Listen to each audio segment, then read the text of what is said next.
Hi everyone, welcome to another episode of Durga Puja finds. আর আজকের এপিসোডে আমি অর্ডার করেছি এই সুন্দর শাড়িটা। এই শাড়িটার দাম নিয়েছে মাত্র 450 টাকা। দেখে কিন্তু মনে হচ্ছে না এত প্রিমিয়াম কোয়ালিটি। তো চলো শাড়িটা টুক করে পরে এটাকে স্টাইল করা যাক। তো শাড়ি পরতে তো তেমন আমি ভালো পারি না, তো অনেক কষ্টে ফার্স্টটাকে প্লেট দিয়ে পরেছিলাম। ভাবলাম আগে মেকআপটা করে নিই, তারপরে দেখা যাবে। তাহলে চলো টুক করে একটু মেকআপ করে নেওয়া যাক। তো ফার্স্টে ইউজ করছি আমি গার্নিয়ারের এই সানস্ক্রিমটা। এটা আমার one of the most favourite সানস্ক্রিম। ভীষণই সুন্দর একটা গ্লো প্রোভাইড করে। তারপরে জায়গায় জায়গায় একটু কালার কারেক্টিং করে নিচ্ছি। তারপরে ইউজ করছি লরিয়ালের এই কনসিলারটা।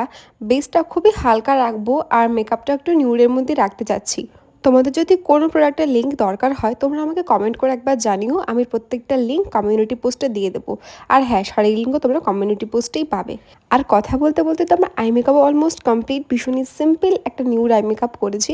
আর লিপস্টিকের জন্য ইউজ করছি সুইস বিউটির এই লিপ লাইনারটা, আর তার সঙ্গে লাভ আর্থের একটা lip gloss in the shade hardy mum. আর শাড়ির সঙ্গে ম্যাচিং একটা জুয়েলারিও পেয়ে গেলাম, এটা একটা অফলাইন স্টোর থেকে কেনা।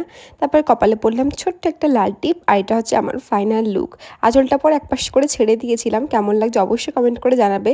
শাড়িটা যে এত অ্যাফোর্ডেবল দেখে কিন্তু মনে হচ্ছে না। যে কোনো শাড়ি যতই দাম হোক না কেন, তুমি যদি একটু সুন্দর করে পরো দেখতে কিন্তু ভালোই লাগে। তাহলে আজকে আসি, দেখাবে পরে একটা ভিডিওতে। Till then keep watching, tata.